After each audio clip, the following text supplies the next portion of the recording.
faz, o seu amor não tem limites, em seu perdão encontro paz.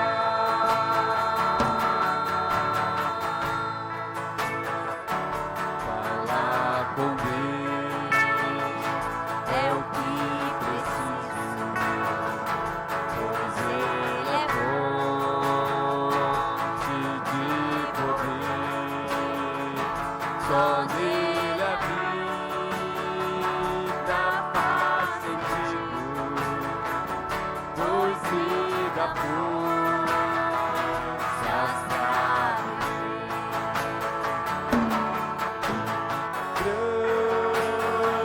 Grande é o nosso Deus, e as obras que Ele faz, o seu amor não tem limite, em seu perdão encontro paz.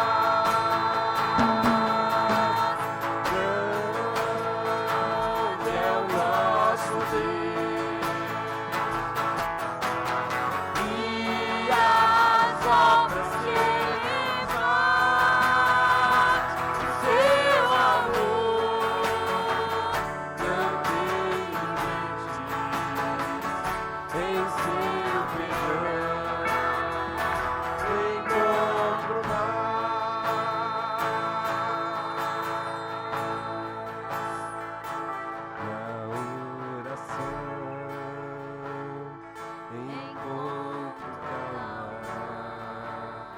na oração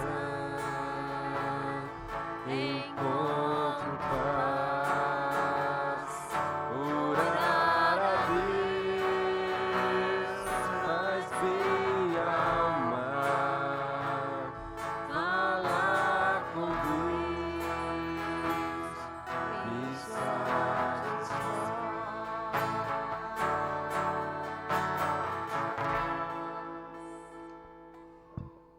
Bom dia. Como que você veio, que bom que você está aqui para adorar o nosso Santo Deus.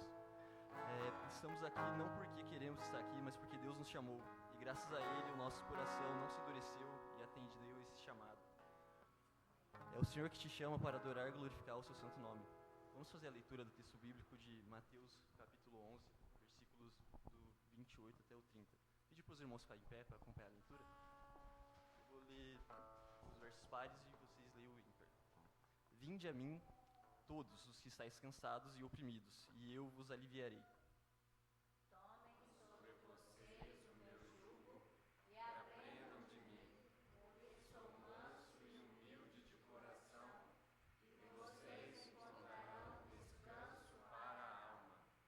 Porque o meu jugo é suave e o meu fardo é leve. Reconfortante essas palavras que o próprio Senhor Jesus nos fala, né?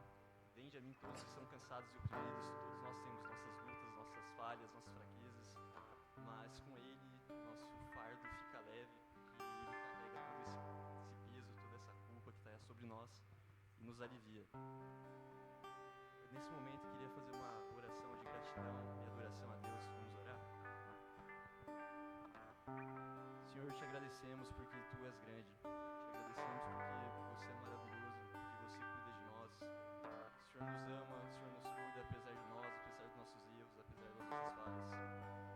Te agradecemos, Pai, porque o Senhor cuidado conosco, o Senhor é imenso. O Senhor nos guia, o Senhor nos conduz por todos os dias das nossas vidas, Senhor. Pedimos a Ti, Senhor, continue nos moldando, Senhor, nos glorificando, Senhor, para a gente ter um coração mais próximo com o Seu, Pai. Que nós possamos ser verdadeiros discípulos, sendo como o Senhor, fazendo o que Você fez, te adorando, Senhor, e te levando o Seu santo evangelho para toda criatura, Pai. Te adorando, Senhor. Te pedimos, continua conduzindo esse santo culto, Senhor, que o Senhor venha falar, que o Seu Espírito fale através do pastor e que o Senhor continue nos guardando durante essa semana que se inicia, Pai. Te pedimos, Senhor, por santidade, por caridade, Senhor, cura os enfermos, Senhor, tem vários no nosso meio, Senhor, seja com eles, Senhor, por amor do Seu pedimos, Pai, continue nos conduzindo, Senhor, por amor do Senhor. Que a palavra venha falar conosco, Senhor, nos corrigir, nos conduzir, Pai. Abençoe o santo culto. Em nome de Jesus. Amém.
Sua glória morreu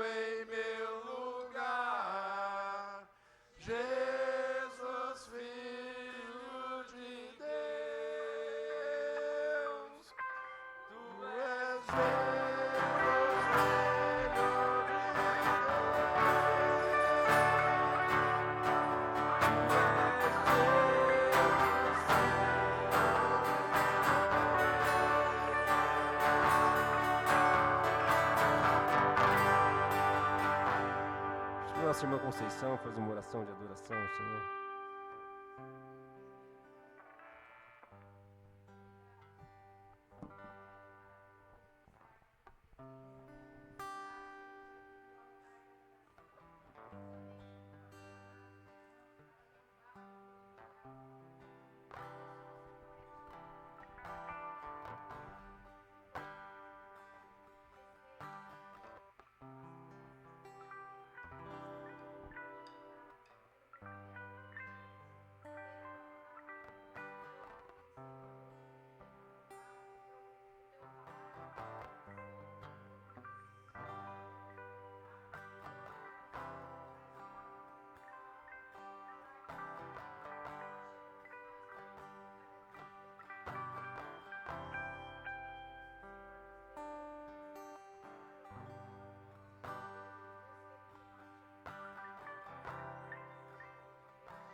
Amém. Você pode sentar?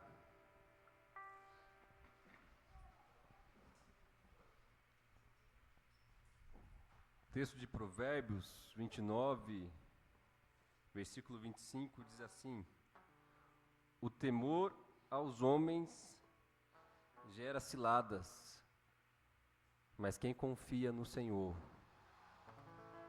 esse está seguro. Nesse tempo de confissão é o tempo de nós confessarmos os nossos pecados.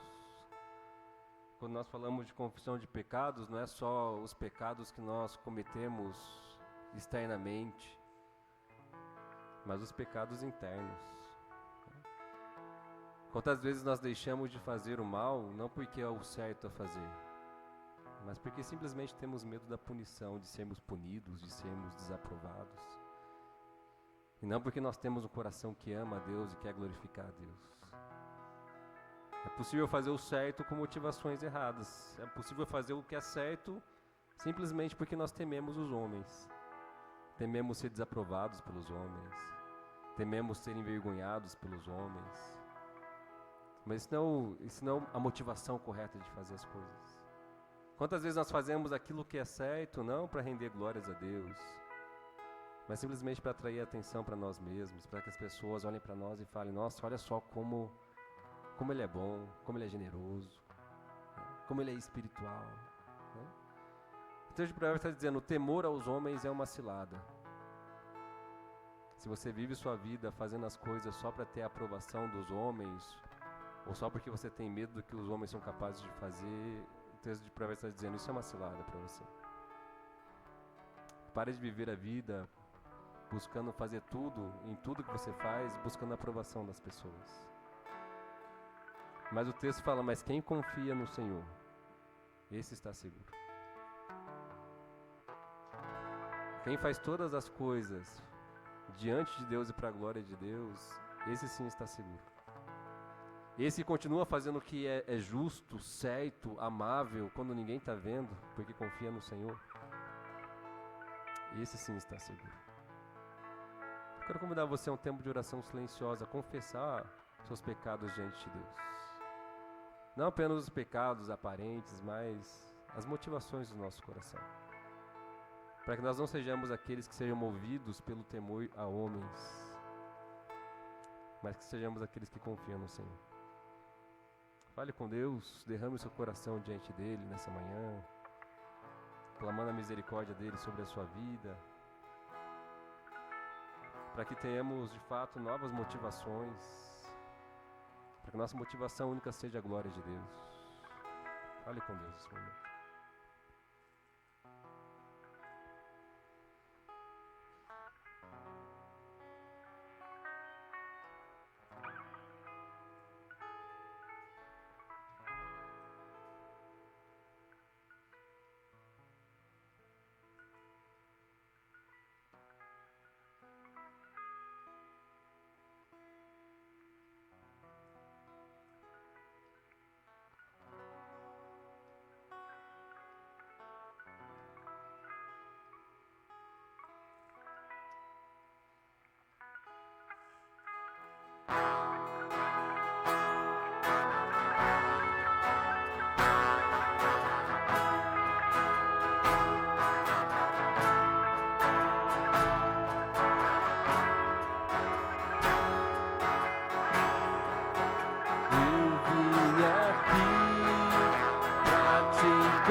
Deus, o meu Senhor, dono de mim, que mais ninguém me ama assim.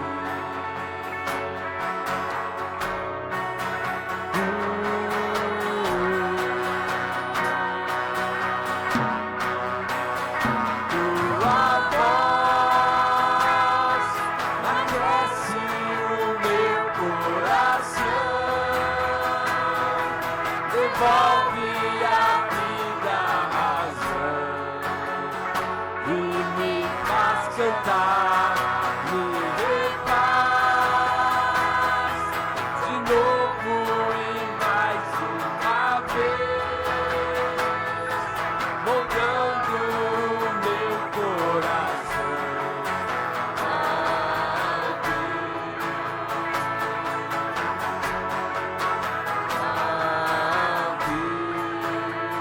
Vamos ao refrão, faça essa oração comigo. Tua voz aquece o meu coração, devolve a vida e a razão, e me faz cantar, me refaz de novo e mais uma vez, moldando o meu coração.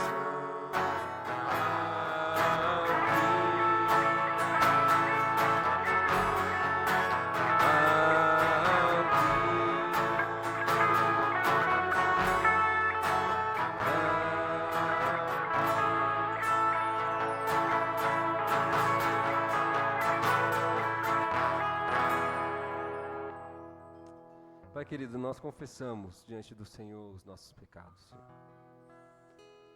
Confessamos, Senhor, e eu confesso que muitas vezes eu faço aquilo que é certo, Senhor, buscando apenas a aprovação das pessoas, buscando apenas ser visto, buscando apenas ser aplaudido, elogiado. Que o Senhor nos livre disso, Senhor. Que o Senhor nos liberte dessa escravidão, Senhor, de temor a homens. Para que o nosso coração seja livre, e livre simplesmente para viver para o seu agrado. Por isso, Pai, nós te pedimos que o Senhor nos refaça de novo e mais uma vez, e nos molde a imagem do seu Filho amado Cristo Jesus, onde nós vemos em Cristo Jesus uma única motivação, e a única motivação era o Senhor, era te glorificar, era te agradar, Senhor, e se satisfazer no Senhor. Faz isso com a gente, Senhor, para que tenhamos o coração plenamente satisfeito no Senhor e livre, Senhor, para vivermos para a Tua glória. Em Teu nome que nós oramos, Senhor Jesus. Amém. Amém. Vamos ler juntos João capítulo 15, versículo 15, em uma só voz. Vamos ler? Já não chamo servos, porque o servo não sabe o que faz o Senhor. Em vez disso, os tenho chamado amigos, porque tudo o que ouvi do meu Pai, tornei conhecido a vocês. Maravilha saber que Deus nos chama de amigos. Como sabemos que nós somos amigos de Deus? O Pai se revelou a nós. De maneira especial, o Pai se revelou a nós em Cristo Jesus. Então, se você conhece Cristo Jesus, se você se rendeu a Ele, você é chamado de amigo de Deus. Nós não somos servos vivendo com medo de um Deus que quer nos punir o tempo todo. Deus nos chama de amigos. Nos chama para caminhar lado a lado com Ele. Quero convidar você a ficar de pé. Nós juntos cantarmos mais uma canção. E se você veio preparado, você pode dedicar ao Senhor o seu dízimo e sua oferta.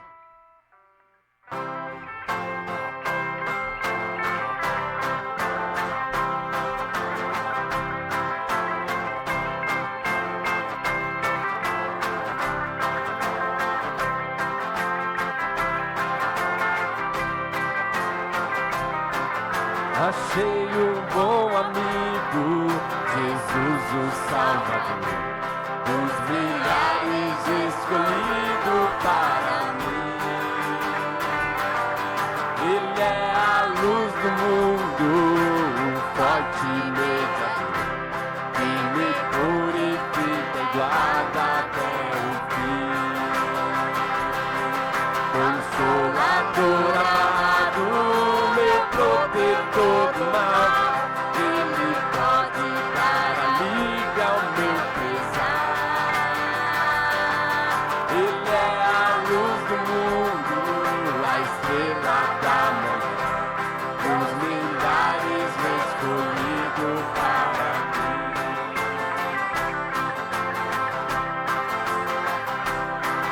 Levou minhas dores todas, as mágoas dentro. Nele tenho que me abrigo em tentação. Deixei por ele tudo, os ídolos também. Ele faz-me puro, santo coração. Que o mundo me abandone, persiga o tentador. Meu Jesus me guarda até daqui da frente.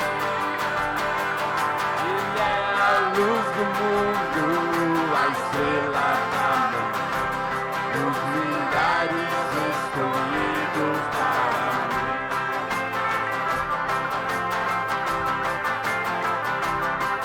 Jamais me desampara, nem me abandona.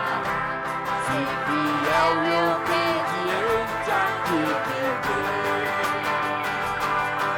está sempre ao meu lado e me protege.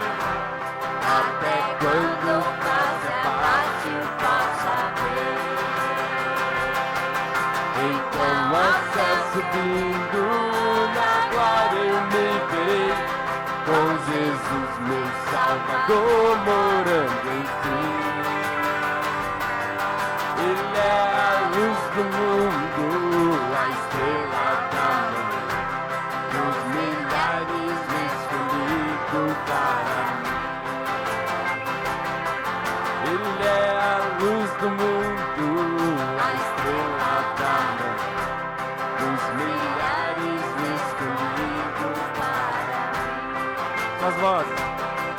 Ele é a luz do mundo, a estrela da manhã, dos milhares o escolhido para mim.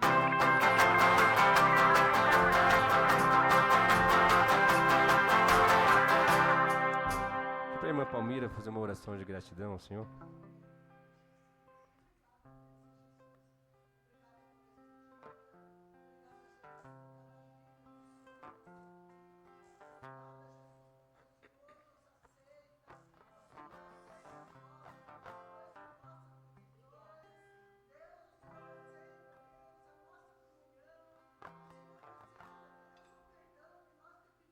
Amém, Pai, é verdade.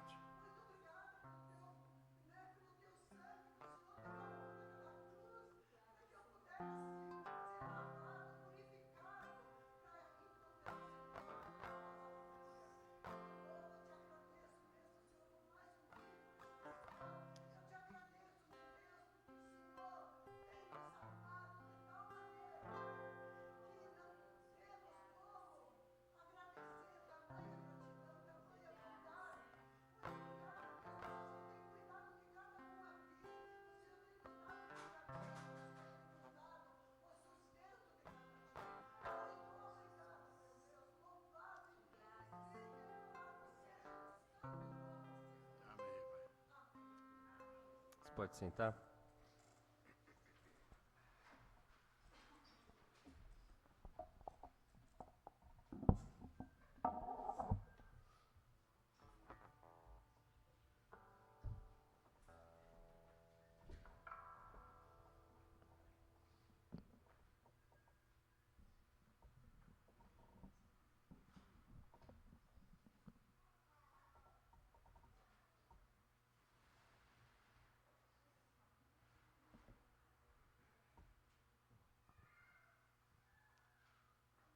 Quero convidar você a um tempo de intercessão,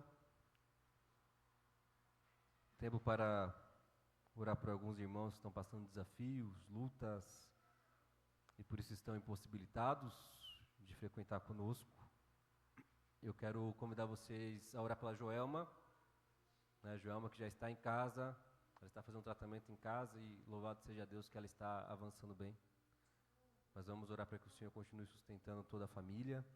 Nós vamos orar pelo nosso irmão Rogério, né? Faz alguns domingos que ele não está impossibilitado de estar conosco por conta da sua visão, tá? Vamos orar para que o Senhor dê a ele uma plena recuperação. Nós vamos orar pelo pequeno Malik, né? O Malik que está internado, uma série de paradas cardíacas. Ele tem apenas 5 meses, isso, Elton? 5 meses de idade, e ele já teve 6 paradas cardíacas, né? Ele está internado, graças a Deus, a princípio o quadro dele parece estar estabilizado, mas é um quadro muito sensível ainda. Os pais não são cristãos, né? Então vocês imaginem a situação desesperadora que eles estão vivendo, tá? Mais alguém tem algum pedido de oração para nós orarmos juntos?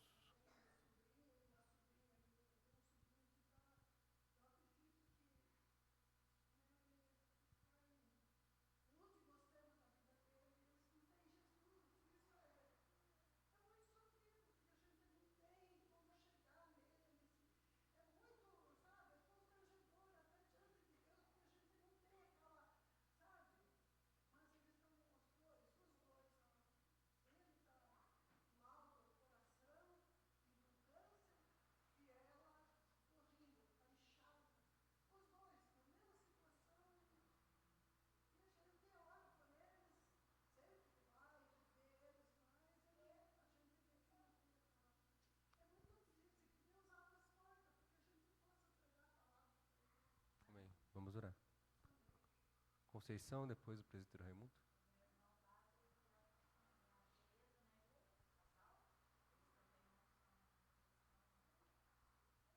Vamos orar. Presbítero? Loirce? Vamos orar pela Loirce, nossa irmã. Mais alguém, pessoal? Vamos orar então. Convido você a curvar sua cabeça, a interceder pelos nossos irmãos, né? Interceda com amor, né? Como se fosse clamando por si mesmo. Vamos orar?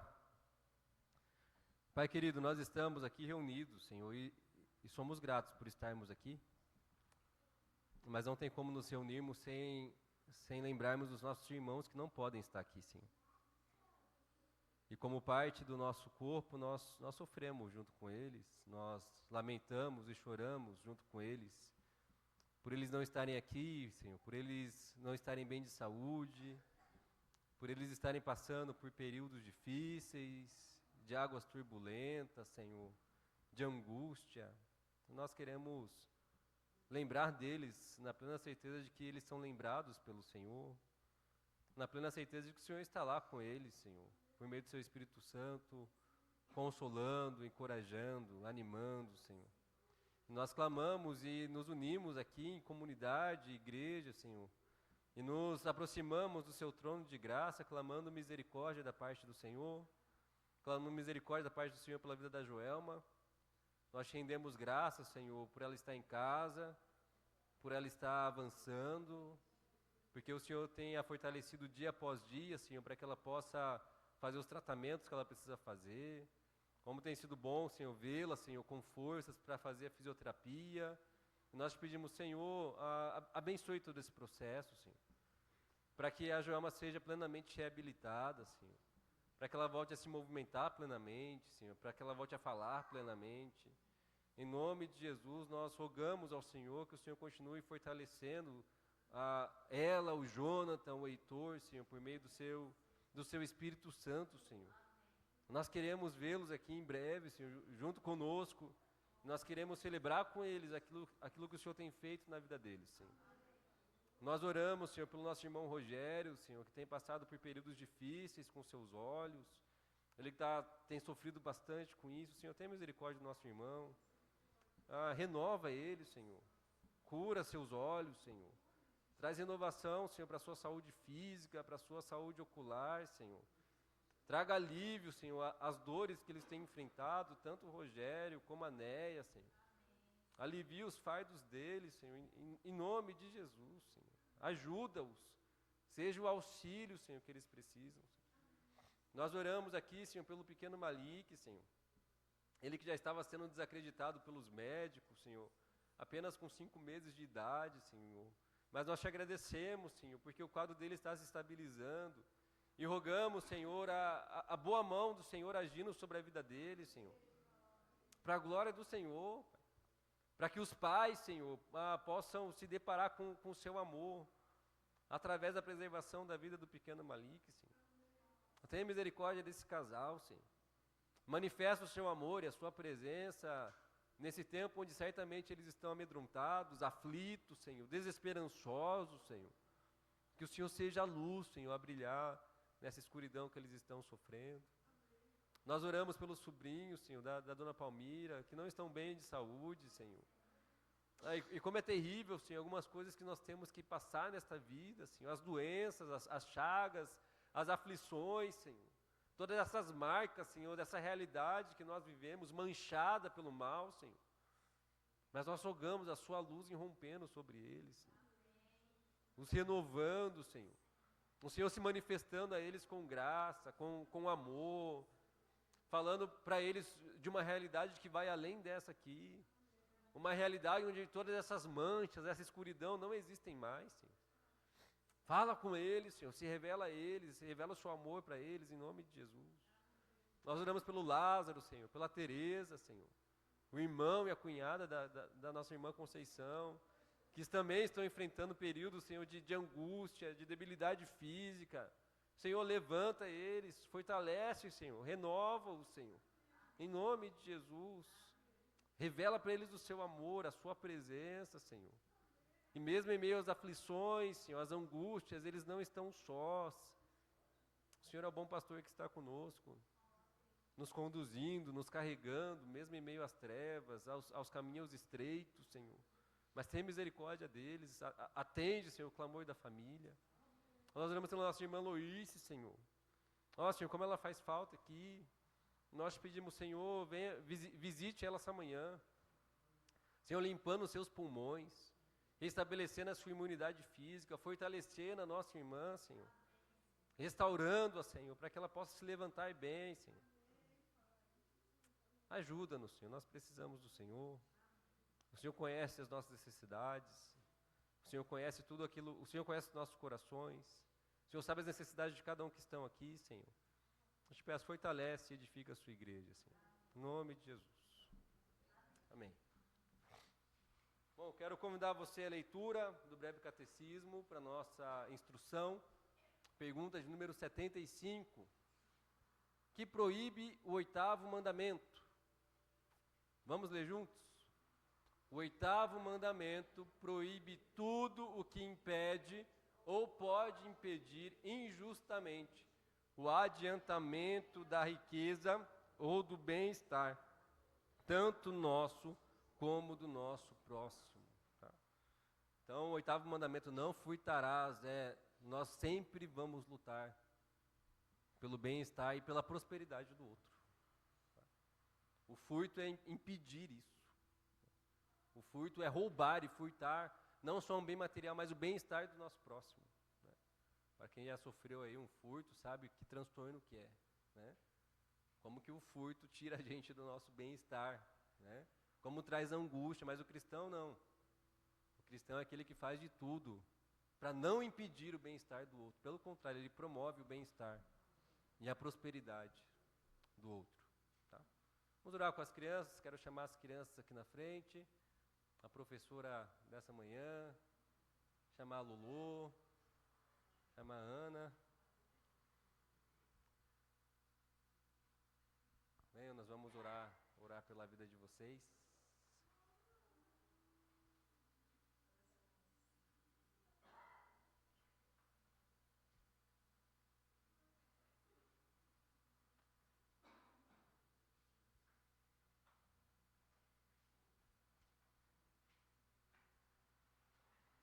Já foi com Deus.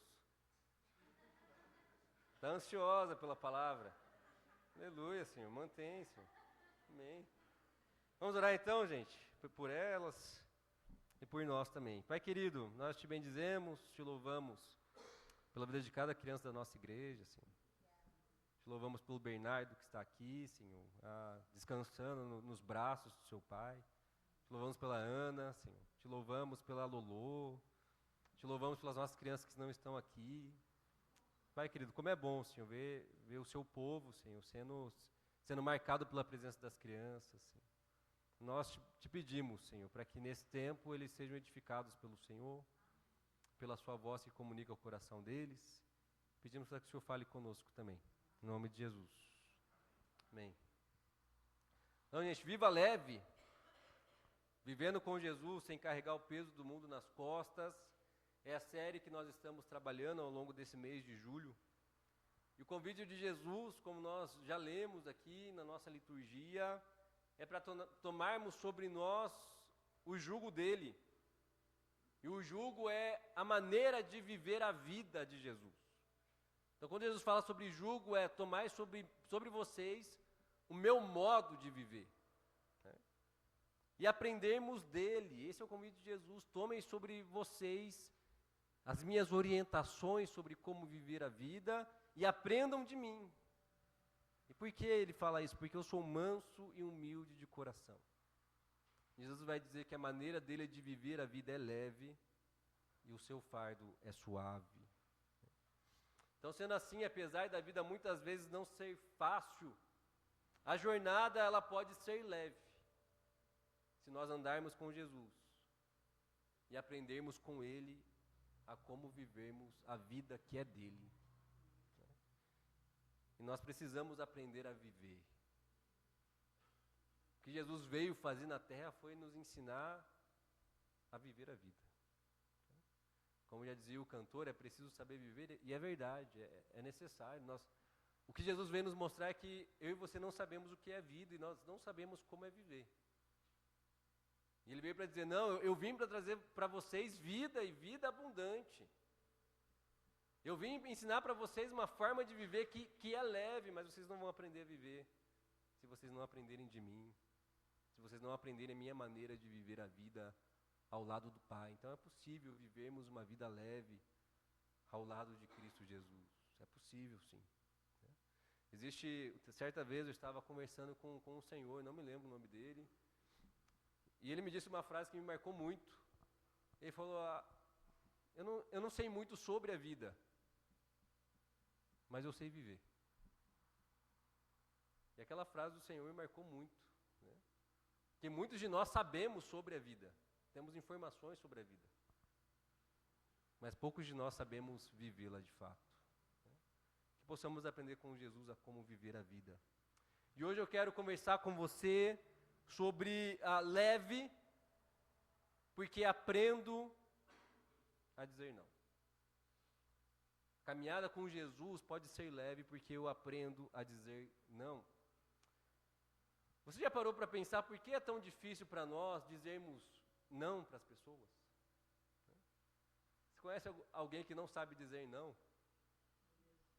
Conhecem? Pessoas que não sabem dizer não, né? E quando recebem algum convite, alguma proposta, travam, né? Da tela azul, não conseguem dizer não, né? Mas por que é tão difícil para nós dizermos não? E a ciência vai explicar um pouquinho disso, né? E o Paulo Henrique vai gostar, que ele gosta de neurociência, né? E a neurocientista Ana Carolina Souza, ela diz que a nossa dificuldade de dizer não poderia ser resumida em uma única pergunta: o que vão pensar de mim? O que vão pensar de mim se eu disser não? Né? Estão me fazendo um convite, estão me fazendo uma proposta. O que vão pensar de mim se eu rejeitar isso? Em outras palavras, nós temos dificuldade para dizer não porque buscamos a aceitação das pessoas e nós temos medo da rejeição. Essas duas palavras, esses dois conceitos nos ajudam. Por que nós temos, ou por que eu tenho, vou falar por mim, né? Por que eu tenho dificuldade para dizer não? Porque eu estou buscando a aceitação das pessoas, eu tenho medo de ser rejeitado por elas. Então veja só o que essa neurocientista vai dizer. Estudos mostram que a exclusão social ativa áreas do cérebro associadas à dor emocional. Então quando você diz não a alguém, a área do seu cérebro que está sendo ativada é qual? A da dor emocional. Olha só, né, como o nosso cérebro funciona. Por isso, negar algo a alguém pode soar como rejeição. Eu estou rejeitando aquela pessoa. Né? Isso gera desconforto, tanto em quem ouve, quanto em quem nega. Como assim? Você está rejeitando meu convite? Né? Que mal educado. Né?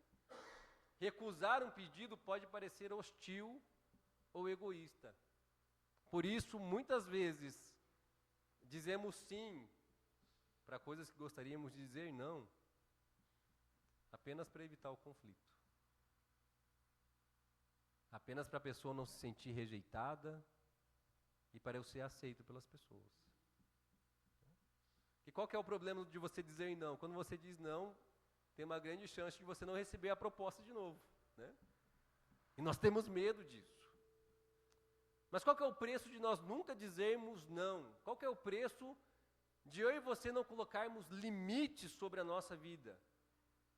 O preço é, se você diz sim a tudo, você vai se ver prejudicando a sua saúde, o seu tempo e as suas prioridades.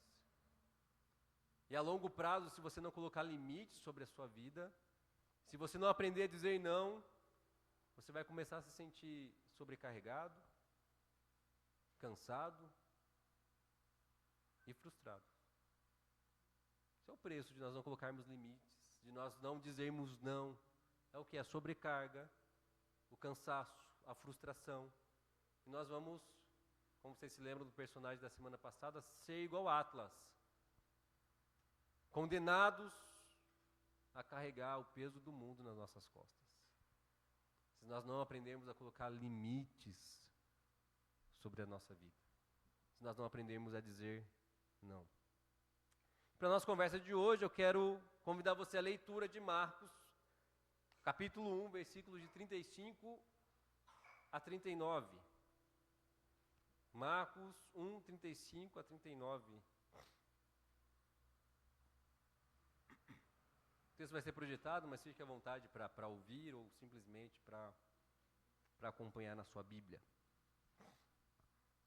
Marcos 1, 35 a 39. Eu coloquei errado só embaixo ali, mas o texto está certo. Tá? Esqueci de alterar ali. Marcos 1, 35 a 39. Diz assim: de madrugada, quando ainda estava escuro, Jesus levantou-se, saiu de casa e foi a um lugar deserto e ali orava. Simão e os que estavam com ele foram procurá-lo. E ao encontrá-lo, disseram: todos estão te procurando. Jesus respondeu: vamos para outro lugar, para os povoados vizinhos, a fim de que eu pregue lá também. Afinal, foi para isso que eu vim. Então ele percorreu toda a região da Galileia, pregando nas sinagogas e expulsando os demônios. Então Jesus nos convida a dizer não, a colocar limites e a desfrutar do jugo suave do seu fardo leve. Mas como que eu aprendo com Jesus a dizer não? Em primeiro lugar, tenha consciência do seu propósito. Tenha consciência do seu propósito. Então Jesus, neste texto aqui em Marcos capítulo 1, ele está bem no começo do seu ministério, é o primeiro ano do seu ministério, são os primeiros dias do seu ministério, e ele está atuando numa cidade conhecida como Cafarnaum. E nessa cidade, se você olhar os versículos anteriores aos que nós lemos, Jesus ele expulsou demônios, Jesus curou a sogra de Pedro. Depois vocês perguntam por que Pedro negou ele 3 vezes, está aí, ó. Né? Foi curar a sogra do homem, mexeu. Não, a sogra é bom, né? A sogra da minha esposa é maravilhosa. E os 3 versículos anteriores ao nosso texto afirmam: ao anoitecer, depois do pôr do sol, trouxeram a Jesus todos os doentes e os endemoniados. Toda a cidade se reuniu à porta da casa E Jesus curou muitos doentes com vários tipos de enfermidades. Também expulsou muitos demônios. Não permitia, porém, que falassem, porque sabiam quem ele era. Então Jesus estava fazendo um alvoroço em Cafarnaum, né? Expulsando demônios, curando as enfermidades. E o versículo 28 vai dizer que as notícias a seu respeito se espalharam rapidamente por toda a região da Galiléia. Então Jesus, nos primeiros dias do seu ministério, já era famoso. Se ele tivesse um Instagram, então, estaria bombando já de seguidor, né? Os vídeos, os reels mostrando ele expulsando o demônio, a galera comentando, isso é IA, né? Está um alvoroço, né? Então, imagine isso, gente. Imagine quantas pessoas estavam indo procurar Jesus para serem curadas, né? O pessoal aqui da UPA Boa Vista, o pessoal da UPA Cajuru, né? O pessoal do Hospital do Trabalhador, Curitiba inteira indo ser curada por Jesus, né? Jesus, então, ficou até depois do pôr do sol curando as pessoas, fazendo hora extra aqui. De tal forma que o texto bíblico vai dizer que antes de amanhecer, ainda de madrugada, Jesus se levantou para orar. Ao amanhecer, ele se levantou para orar. Mas pergunta, você acha que Jesus teve paz? Sim ou não? Mas o pessoal acorda de madrugada para ir na UPA, imagina, né? Com o curador ali na região, né? Simão e os que estavam com ele foram procurá-lo. Tá? E a melhor tradução seria, pessoal, nesse procurar aqui, eles estavam determinados e ansiosos para encontrar Jesus. Estavam caçando Jesus, ansiosos, ofegantes. Cadê esse homem, cara? O pessoal está aqui, ó, o tamanho da fila, né? Maior que a fila aqui, UPA do Boa Vista, né? Todo mundo procurando Jesus. E eles estavam determinados a encontrar Jesus. E quando eles encontram Jesus, o que eles afirmam? Jesus, todos estão te procurando. Jesus, isso é hora de orar. Isso é hora de orar, Jesus. Tem uma fila de pessoas ansiosas para verem o que o Senhor tem a fazer. Jesus, é hora de trabalhar, vamos lá, né? Para com esse negócio aí de orar, vamos trabalhar, né? E, gente, para os discípulos, e é importante nós entendermos a mentalidade deles, para os discípulos a fama de Jesus era muito importante. Os discípulos estavam empolgados aqui, porque na concepção deles, o Messias viria como um grande líder político, um guerreiro, para libertar o povo da opressão dos seus inimigos. No caso aqui, o Império Romano. E que ele, por meio da revolução, por meio da guerra, por meio da revolta, colocaria Israel no topo das nações, e eles, seus discípulos, claro, por estarem ao lado do Messias, teriam posições privilegiadas neste reino. E por isso a pergunta, Senhor, quem vai assentar à sua direita quando o Senhor assumir o seu trono? O que eles estão pensando? Num reino terreno, né? Eles tinham interesse ao seguir Jesus, porque se Jesus é o Messias, e se ele vai instaurar o seu reino aqui e agora, eu quero uma posição privilegiada, né? Eu quero sentar ao lado do trono dele. Essa era a mentalidade dos discípulos de Jesus. E eles estão aqui empolgados porque eles estão vendo o poder de Jesus, o poder dele de curar, o poder dele sobre as trevas, e eles falam, cara, esse é o cara. Olha o tamanho do poder desse cara. Quando ele se manifestar de fato e resolver, né, vencer os nossos inimigos, o negócio vai ficar louco, né? E por isso você vê Pedro, antes da crucificação de Jesus, pegando espada, cortando a orelha do soldado, né? Por quê? Porque eles acreditavam que Jesus, naquele momento, Jesus ia se levantar e resolver a parada. E eles só estavam aguardando o momento que Jesus montaria o seu exército para colocar todo o plano de implementação do reino em ação. E por isso, ao longo dos evangelhos, quando você vai fazer leitura, em muitos momentos as pessoas tentam fazer de Jesus um rei. Todo momento as pessoas querem coroar Jesus como rei. Por quê? Eles estavam aguardando um Messias terreno, né? Um Messias, um grande líder, guerreiro, político, que iria assumir o seu reinado naquele momento. Por isso vocês entendem a frustração dos discípulos quando Jesus morre. Por isso os discípulos não entendem quando Jesus se esconde, quando Jesus foge da aprovação. Porque eles não entenderam qual era a missão do Messias, de fato. Mas o que Jesus respondeu para eles?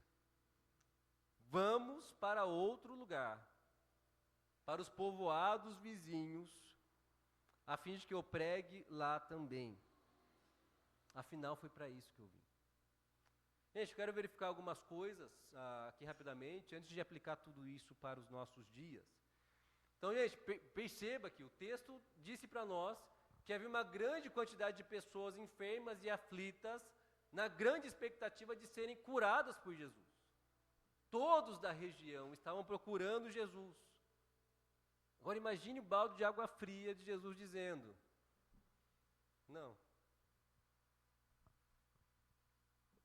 não vou curar essas pessoas. Nós vamos para outro lugar agora.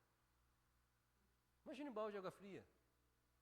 Os discípulos sendo pressionados, as pessoas procurando, e Jesus falando: não vou curar elas neste momento. Nós vamos para outro lugar agora. Imagine a frustração aqui envolvida, dos discípulos ouvindo isso, das pessoas que estavam esperando por Jesus. Então veja, existe algo mais importante do que curas e milagres. A pregação da palavra e das boas novas do reino de Deus. Porque o que Jesus vai dizer? Vamos para outro povoado para que eu pregue lá também. Por quê? Foi para isso que eu vim. Eu vim para pregar a boa notícia do reino de Deus. Os milagres que Jesus realizava, eles tinham um propósito subordinado. Tá? A principal missão de Jesus não era trazer cura e fazer milagres. Não, milagres tinham um propósito subordinado. Para que os milagres serviam? Serviam para confirmar a sua mensagem e mostrar quem ele era. É para isso que os milagres serviam. Para quê? Para mostrar que Jesus de fato era o Messias. Ele é o libertador, ele é o cumprimento da profecia de Isaías. Quando o texto de Isaías fala: o Espírito de Deus está sobre mim. E ele me capacitou para quê? Para dar a vista aos cegos, libertar os cativos, proclamar o ano aceitável do Senhor. Então os milagres serviam para quê? Para confirmar: esse é o Messias. Esse é o ungido, esse é o enviado do Senhor. Essa função de um milagre é apontar para ele, é mostrar quem ele é. Cafarnaum, por exemplo, a cidade que Jesus está e viu a maior quantidade de milagres de Jesus, recebeu uma das maiores palavras de condenação que Jesus já proferiu. Por quê?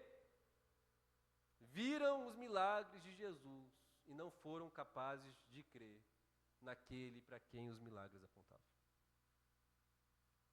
Jesus fala para Cafarnaum: a condenação de vocês vai ser pior do que a de Sodoma e Gomorra.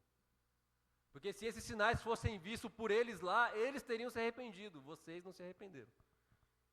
Vocês viram os milagres, vocês viram as manifestações e não foram capazes de crer no Messias. Por isso a condenação de vocês vai ser pior. Então, gente, desejar milagres sem desejar Jesus é trazer sobre si mesmo condenação. Se você anseia em ver milagres e curas, mas não anseia por Jesus, você está trazendo sobre si mesmo condenação, porque como você vê milagres e não crê? Sendo que o objetivo principal é que você creia em Jesus. Se você acha que milagres e curas são mais importantes do que a pregação da palavra, você ainda não entendeu nada. E nós vamos ver isso em Atos ainda. Eu acho muito engraçado esse texto, né? Quando Paulo está pregando e um tal de Eutico cai da janela e morre. O que Paulo faz? Ele vai, ressuscita o morto. Vamos entrevistar o Eutico. Conta como foi sua experiência de ser ressuscitado. Foi isso que Paulo fez? Não, conta aí, dá uma entrevista para o povo. Fala do poder de Deus, né? Aleluia. Gente, Paulo ressuscitou o cara e falou: vamos voltar ao que interessa aqui? Vamos pregar a palavra, vamos voltar. Onde eu estava? Alguém mais quer dormir aqui?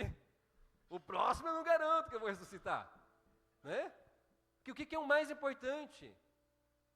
A pregação, a proclamação da boa nova, da boa notícia. Saiba disso, Jesus nos mostra que existe uma grande diferença entre se admirar com a sua bondade e se beneficiar das suas bênçãos e segui-lo de fato como discípulo. Existe uma grande diferença de você querer ver milagres e curas e ser apenas um espectador e você ser de fato um discípulo de Jesus, um seguidor dele, que não apenas se beneficia dele, mas está disposto a sofrer com ele e a morrer por ele. Os evangelhos mostram para nós essa distinção. Existem as multidões que só querem se beneficiar do que Jesus pode oferecer, e que no momento em que Jesus as desagrada, elas vão embora. E existem os discípulos que afirmam: para onde nós vamos ir, Senhor? Só tu tens palavras de vida eterna. Então quem que você vai ser? Aqueles que só se admiram dos benefícios que Jesus pode oferecer? Ou você vai ser um discípulo que está disposto, inclusive, a morrer, a perder a cabeça, em nome da sua fidelidade a Cristo Jesus? Existem esses dois grupos de pessoas nos evangelhos. Qual deles você vai ser? Então, gente, perceba que a decisão de Jesus de dizer não para aquilo que seus discípulos estavam propondo, e a decisão para ir em outro lugar, tinha a ver com a consciência do seu propósito. Vamos para outro lugar, para os povoados vizinhos, a fim de que eu pregue para lá também. Afinal, foi para isso que eu vim. O que Jesus está dizendo? Qual é o propósito da minha vinda? Pregar as boas novas do reino de Deus. Então Jesus não veio ao mundo para ser famoso, Jesus não veio ao mundo para ser amado pelas pessoas, Jesus não veio ao mundo para ser rico, para ser poderoso, para viver uma vida confortável. Tudo isso ele já tinha no céu. Se tem alguém que é famoso no céu, é Jesus. Se tem alguém que é poderoso, é Jesus. Se tem alguém que tinha uma vida bem confortável no céu, era Jesus. Ele não veio para a terra para isso. Jesus veio ao mundo para revelar o Pai plenamente e para reconciliar pecadores com o Pai, dando acesso ao seu reino a pecadores, não com base nos méritos pessoais, como pregavam os fariseus, não com base no desempenho pessoal, na performance, na obediência da lei, mas unicamente o reino. Só é possível o acesso ao reino por meio do sacrifício de Cristo Jesus na cruz, por meio do novo e vivo caminho que Ele abriu, por meio da sua obediência e não da minha.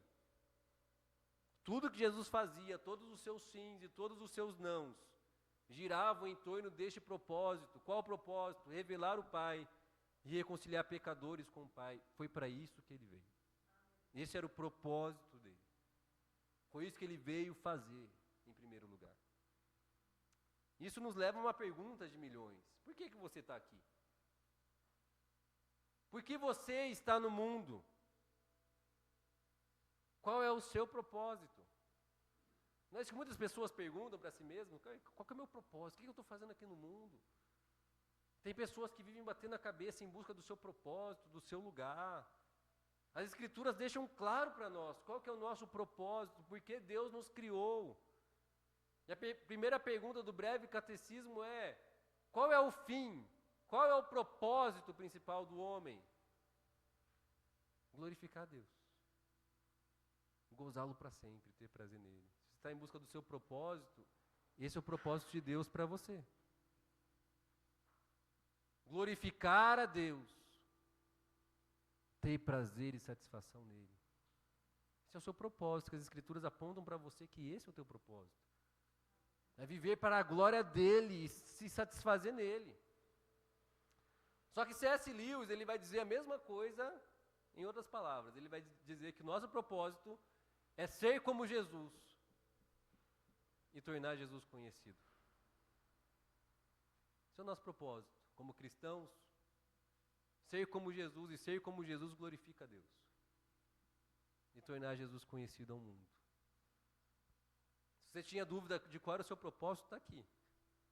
Viva para a glória de Deus, tenha prazer nele, Seja como Jesus, faça Jesus conhecido ao mundo.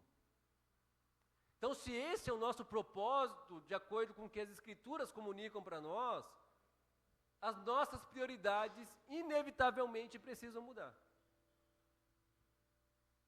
Se você agora entendeu, não, meu propósito é esse, como diz Romanos, ele me predestinou para ser conforme a imagem do seu Filho, se ele me escolheu para isso, com este propósito, então minhas prioridades precisam mudar. Se o nosso propósito é glorificar a Deus e gozá-lo para sempre, ser como Jesus e torná-lo conhecido, isso significa que diante de uma oferta de emprego, uma promoção que pague mais, mas que implique em sacrificar minha família, um cristão vai priorizar a família do que dinheiro ou status. Um cristão, diante dessa oferta de emprego, vai dizer, não. Eu prefiro valorizar minha família, ter tempo com a minha família, do que ter um emprego que pague mais, mas que eu não posso nem ver meus filhos. Significa que diante de uma proposta de um chefe que exige que eu seja desonesto, é preferível que eu seja honesto e seja demitido, do que ser desonesto. Eu digo não à proposta do meu chefe. Significa que muitas vezes eu vou ter que dizer não ao entretenimento, às distrações, séries, filmes, jogos, para ter mais tempo com Deus em oração. Para ter mais tempo com a minha família. Para ter tempo para aquilo que importa. E às vezes a gente não tem consciência, né? A gente fala que a gente está tão cansado, mas por que nós estamos tão cansados? É quando nós vamos ver a nossa agenda, 2 da madruga, 3 da madruga assistindo série, tendo que acordar 6 para trabalhar. Você ainda se pergunta por que você está tão cansado? Para o teu corpo ficar bem, você precisa dormir 8 horas. Você precisa valorizar o descanso, e para isso você vai ter que aprender a dizer não. Para se livrar dos fardos, dos jugos, que só trazem cansaço para você. Significa que muitas vezes eu vou ter que dizer não a eventos, a convites, para ter mais tempo de qualidade à mesa com amigos, familiares, mesmo que isso implique não ser mais convidado, ter menos amigos, ser menos popular. Significa que tenho que dizer não a propostas de namorado ou namorada que querem adiantar certas coisas que só devem ser vividas no casamento, mesmo que isso implique num término. Ou dizer não simplesmente para descansar, para dar um respiro no ritmo da vida e poder desfrutar da vida ao invés de ser engolido por ela. É ter uma agenda, é nutrir uma agenda que glorifique a Deus. E se você quer nutrir uma agenda que glorifique a Deus, você vai perceber que você vai ter que dizer vários nãos. Vai ter que estabelecer vários limites para que a vida de Jesus possa florescer em você. Algumas pessoas já ouviram essa história que eu já contei, mas foi uma história que me marcou muito. Eu estava numa conferência, ouvindo um pastor norte-americano chamado Larry Osborne. E ele estava contando que o grande sonho dele era escrever livros. Escrever livro era o grande sonho da vida dele. Só que ele se deparou com os seus filhos, que ainda eram crianças. Ele falou, se eu me dedicar a escrever livros agora, no atual momento da minha vida, eu vou perder o desenvolvimento dos meus filhos. E segundo as Escrituras, o desenvolvimento dos meus filhos, estar com eles, brincar com eles, ensiná-los é mais importante do que escrever livros. E o que ele decidiu fazer então? Eu vou esperar até que os meus filhos saiam de casa. Eu vou aproveitá-los ao máximo. Vou cuidar deles, vou brincar com eles, vou ensiná-los, serei um pai presente. Quando eles saírem de casa, eu vou escrever livros. E foi isso que ele fez. Ele começou a escrever livros a partir dos 50 anos de idade. Ele se livrou da pressa de ser famoso, da fama, do sucesso, porque priorizou a sua família, os seus filhos. Vocês percebem que se nós entendemos o nosso propósito, que é glorificar a Deus, e termos prazer nele, se nós entendemos que o nosso propósito é ser como Jesus, e tornar Jesus conhecido ao mundo, então eu vou ter que dizer não a algumas coisas. Eu vou ter que dizer não. Eu vou ter que deixar algumas coisas para depois. Por isso que o lema da vida de Larry Osborne é: eu quero ser amado pelas pessoas que mais me conhecem. Não adianta nada eu ser um escritor famoso, um pastor famoso, e chegar no final da minha vida e minha esposa me odiar e meus filhos não quererem olhar na minha cara. Eu errei em alguma coisa. E ele definiu essa regra para a vida dele: eu quero ser amado pelas pessoas que mais me conhecem. Para as pessoas que conhecem as minhas falhas, os meus jeitos, os meus gostos, é por estes que eu quero ser amado, em primeiro lugar. E por isso, este homem, pastor chamado Gordon MacDonald, ele falou: nós precisamos aprender a ouvir a Deus e averiguar se nós estamos agindo de acordo com os nossos propósitos ou se nós estamos agindo de acordo com os propósitos de Deus. Faça um raio-x aí do seu coração, da sua vida. Você está agindo de acordo com os seus propósitos ou de acordo com os propósitos de Deus? E Jesus foi movido de acordo com os propósitos de Deus. E para isso ele teve que recusar a fama, o anseio de ser popular, de ser amado pelas pessoas. Ele teve que dizer não, assim como eu e você vamos ter que aprender a dizer não a muitas coisas. E por último, como aprendo com Jesus a dizer não? Isso aqui parece ser simples, né? Cultive o hábito da oração. Cultive o hábito da oração. Então, como nós vamos encontrar coragem suficiente para desagradar as pessoas quando for necessário? Como eu e você vamos nos livrar do medo da rejeição ou do anseio de sermos aceitos e amados pelas pessoas? Como nós vamos saber o que Deus prioriza se eu não conheço o coração de Deus? Como? É impossível. Você não vai conseguir fazer isso. Para você priorizar o que Deus prioriza, você precisa conhecer o coração dele.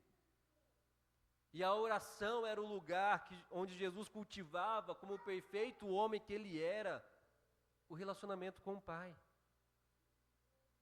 E é da relação íntima com o Pai que Jesus tinha consciência de quem ele era e do que ele veio fazer ao mundo. É dessa relação íntima de ser um com o Pai que Jesus declara o seguinte: em verdade lhes digo que o Filho não pode fazer nada de si mesmo. Só pode fazer o que vê o Pai fazendo, porque o que o Pai faz, o Filho também faz. Pois o Pai ama o Filho e lhe mostra tudo o que faz. Aí o apóstolo Paulo vai afirmar o seguinte em Efésios capítulo 1: portanto, vocês sejam imitadores de Deus como filhos amados. Ou seja, o objetivo é que a nossa vida seja assim. O objetivo é eu e você fazermos aquilo que o Pai faz. É eu e você sermos imitadores do Pai e não fazer nada do que o Pai não faça. E fazer tudo que o Pai faz. Esse é o convite do Evangelho, é que você seja um imitador de Deus. Esse é o convite para você. Ou seja, a nossa vida e as nossas decisões devem ser pautadas por aquilo que vemos o Pai fazendo, da mesma forma que Jesus fazia. Isso é discipulado. Isso é ser um discípulo. É o quê? Fazer tudo que o Pai faz. Priorizar tudo que o Pai prioriza. Isso inevitavelmente vai passar pela oração, não tem como. Aqui no texto nós vemos que Jesus, mesmo em meio ao turbilhão de coisas que ele tinha para fazer, ele busca o Pai em oração, de madrugada. Ele vai a um lugar deserto, sozinho, porque ele quer desfrutar do Pai. Olha só o que o teólogo N.T. Wright afirma sobre esse texto. Seus hábitos de oração eram observados por seus seguidores mais próximos. E aqui já nasce uma pergunta: as pessoas ao seu redor afirmam que você é um homem de oração e uma mulher de oração? Uma vez me fizeram uma pergunta: Paulo, se alguém passasse uma semana com você, conhecendo a sua rotina, o seu dia a dia, o que essa pessoa diria a seu respeito? Se a pessoa diria que você era um homem de oração, aí eu falei: aí não faça essa pergunta não, irmão. Não me compromete não, né? Mas olha só, os seguidores mais próximos de Jesus sabiam que ele era um homem de oração. Tanto é que os discípulos pedem para Jesus ensiná-los a orar, por quê? Jesus estava orando, eles estavam vendo Jesus orando. Então as pessoas mais próximas a você te reconhecem como um homem de oração, uma mulher de oração. Obviamente, olha só o que ele está dizendo aqui, obviamente a oração era a fonte da sua autoridade e do seu poder, a relação com o Pai. Nessa ocasião, depois de um dia de intensa agitação, com as novas do reino de Deus vindo a público com alarde, Jesus sabia de sua necessidade de um sentido de direção e de força interior. Então, olha só, onde nós buscamos direção e força interior? Em Deus. Jesus fazia isso. E se Jesus fazia isso, você acha que eu e você não temos necessidade disso? Onde nós temos buscado direção e força interior? Dados por Deus para refletir sobre o aparente sucesso do dia anterior. E olha só isso aqui, gente. E encarar as coisas da maneira correta em relação ao que vinha pela frente. Como que você vai encarar as coisas do dia a dia, priorizando o que Deus prioriza, de maneira correta, se não for se relacionando com o Pai? Então é claro que o ponto 1 que eu conversei com vocês, nós só vamos saber aprender a dizer não no momento certo e priorizar o que é importante se nós cultivarmos a oração. A consultar diante de Deus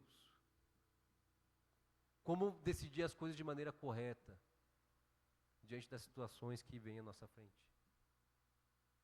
Então, como priorizar o que o Pai prioriza? Como ter clareza de direção e forças renovadas para fazer o que Deus deseja? Como encarar as coisas de maneira correta em relação ao que vem à nossa frente? Você precisa orar. E é curioso, né? Pastor, às vezes tem que pregar para lembrar o que é óbvio, né? Nós precisamos orar. Nutrir a nossa relação íntima com o Senhor. E os evangelhos fazem questão de mostrar para nós que a oração era importante para Jesus. Jesus orava o tempo todo. Vou dar alguns exemplos para vocês. No seu batismo, Jesus orou. Antes de escolher 12 para segui-lo, Jesus estava fazendo o quê? Orando. Ao multiplicar pães e peixes, o que Jesus fez? Orou, deu graças e multiplicou pães e peixes. Antes de perguntar para os seus discípulos quem eles achavam que ele era, Jesus estava orando. No monte da transfiguração, Jesus orou. Antes de estender o convite, vinde a mim, todos vocês que estão cansados e sobrecarregados, e eu vos aliviarei, o que Jesus estava fazendo? Vou te dar uma chance. Orando. Antes de ensinar os seus discípulos a oração do Pai Nosso, o que Jesus estava fazendo? Jesus estava orando. Ao ressuscitar Lázaro, o que Jesus fez? Orou. Antes de Pedro negar, Jesus falou: eu estou orando por você, Pedro. Isso que Jesus estava indo para a cruz. Quem precisava de oração era ele. O que Jesus fala? Pedro, estou intercedendo por você. Satanás está me pedindo a sua alma, mas eu estou orando por você. Ao partilhar a ceia com seus discípulos, antes de ir para a cruz, o que Jesus fez? Orou. No momento da agonia do Getsemane, o que ele fez? Na cruz, crucificado, Jesus orou. E depois que ele ressuscitou, glorificado,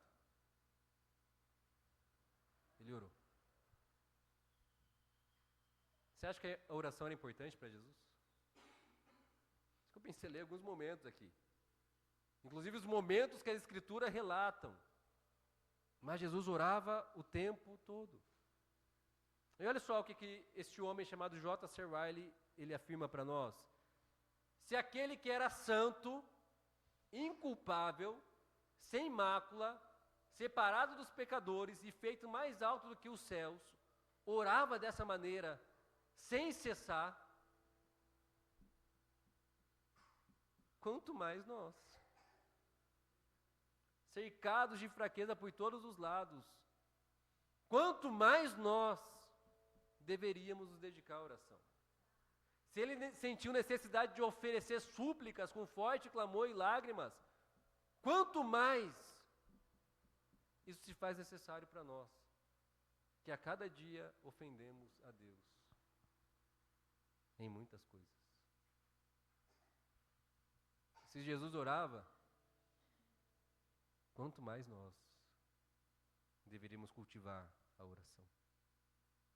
Você há de concordar comigo que Jesus desagradou muitas pessoas, não foi? O ministério de Jesus foi um tanto turbulento. Você acha que ele agradava todo mundo? Você acha que foi à toa os fariseus quererem matá-lo, crucificá-lo? Só que Jesus não tinha medo da rejeição.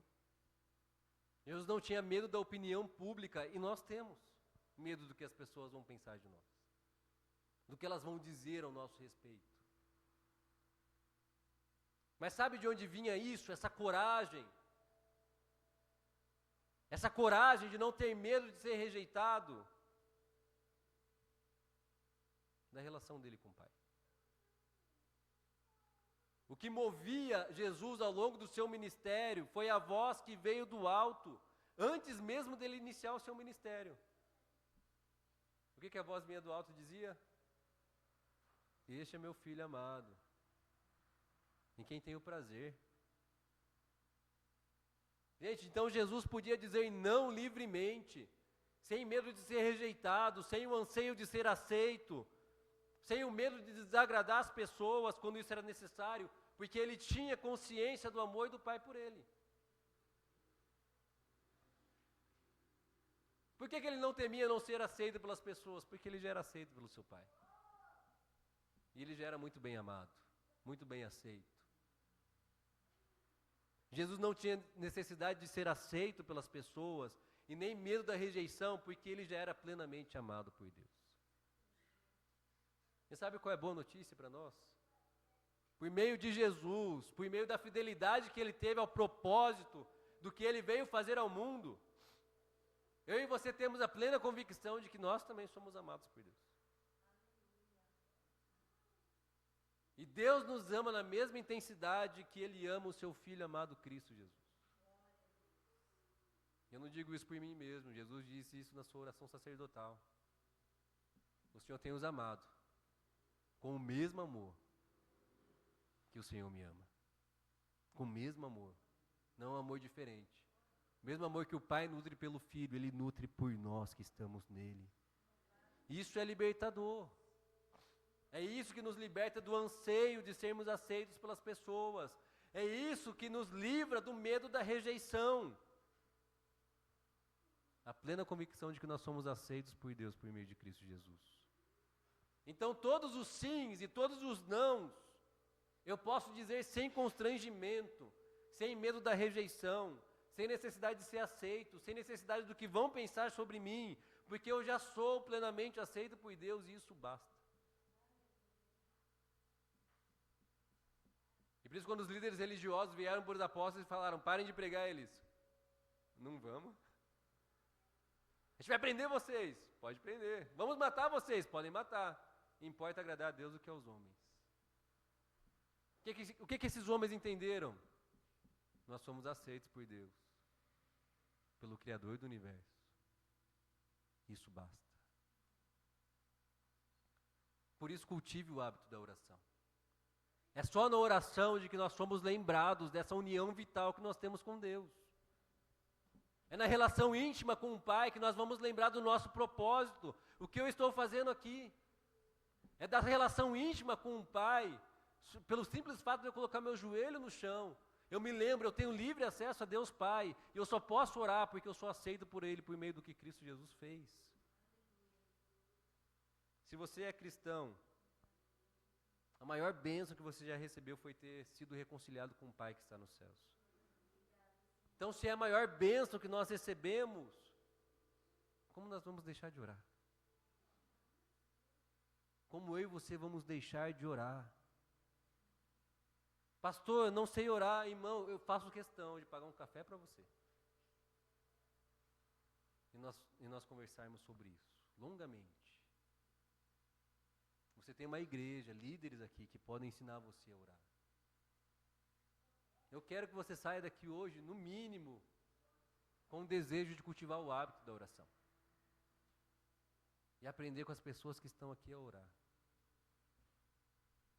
E por isso, para finalizarmos, o Evangelho me livra do medo da rejeição e do anseio de ser aceito pelas pessoas. A máxima para um cristão agora importa agradar a Deus do que aos homens. Isso significa que à luz do Evangelho eu posso dizer sim quando eu devo dizer sim. E eu posso dizer não quando eu devo dizer não. O que nos move não é o constrangimento, não é o medo, não é a carência. O que nos move dia após dia é a voz de Deus, que afirma que nós somos amados. Cultive uma agenda que glorifique a Deus. E para isso você vai precisar estabelecer prioridades. Saiba que não é o desejo de Deus que você se sinta sobrecarregado, cansado e frustrado. Não é o desejo de Deus para você. Você não é Atlas que foi condenado a carregar o mundo em seus ombros. Reavalie sua agenda. Talvez você vai precisar abrir mão de coisas para priorizar o que realmente importa. A dizer não para algumas coisas. E por último, cultive o hábito da oração. Se você não tem tempo para orar, que é o que muitas pessoas dizem, então reavalie toda a sua agenda urgentemente. Prioridade é o que vem primeiro. E em primeiro lugar, para nós cristãos, o mais importante está a nossa relação com o Pai. É na oração que somos lembrados de quem nós somos e qual o nosso propósito aqui. É na oração que vivemos a vida a partir de Deus. E é vivendo a vida a partir de Deus que desfrutamos da vida abundante da qual Jesus tanto fala. Por mais que Jesus fosse muito atarefado, você não vê Jesus ansioso, preocupado, frustrado, batendo a cabeça por causa do Pai. A vida que Ele veio oferecer para nós é realmente abundante. E o convite é, nós vamos viver a vida dele? Nós vamos confiar no que Ele está dizendo? Nós vamos segui-lo de fato e desfrutar dessa vida abundante que Ele oferece? E essa vida que nos livra da ansiedade, da preocupação, dos medos, dos nossos anseios. Ele continua convidando a gente. E Ele não desiste de chamar: vinde vocês que estão cansados e sobrecarregados. Eu vou aliviar vocês. Vamos orar? Pai querido, nós te agradecemos por essa lembrança preciosa que muitas vezes nos foge à mente. Muitos de nós ainda vivemos a relação com o Senhor como se o Senhor fosse um juiz, querendo nos punir por cada erro que nós cometemos. Mas Jesus veio nos revelar o Pai que nos ama, e que Ele prova o seu amor por nós, porque o seu Filho morreu por nós quando ainda éramos pecadores. O Senhor é o Deus que nos ama na mesma intensidade que o Senhor ama o seu Filho amado Jesus Cristo. Nós não temos ideia da grandeza que é isso, Senhor. Mas que o seu Espírito Santo derrame o seu amor em nossos corações. E a plena certeza de que nós somos amados, aceitos, perdoados pelo Senhor. E é isso que nos basta, Senhor. Que esse amor nos atraia para Ti mesmo, Senhor. Para que nós possamos viver a vida a partir do Senhor. Sem medo, Senhor. Sem desespero, sem preocupação. Tendo liberdade para dizer sim e não. Para a glória do Senhor. Para cumprirmos nosso propósito aqui na terra, que é glorificar o Senhor. E e ter pleno prazer no Senhor. Nos ajuda, Senhor. Nos ajude a vivermos a partir dos seus propósitos, não a partir dos nossos, Senhor.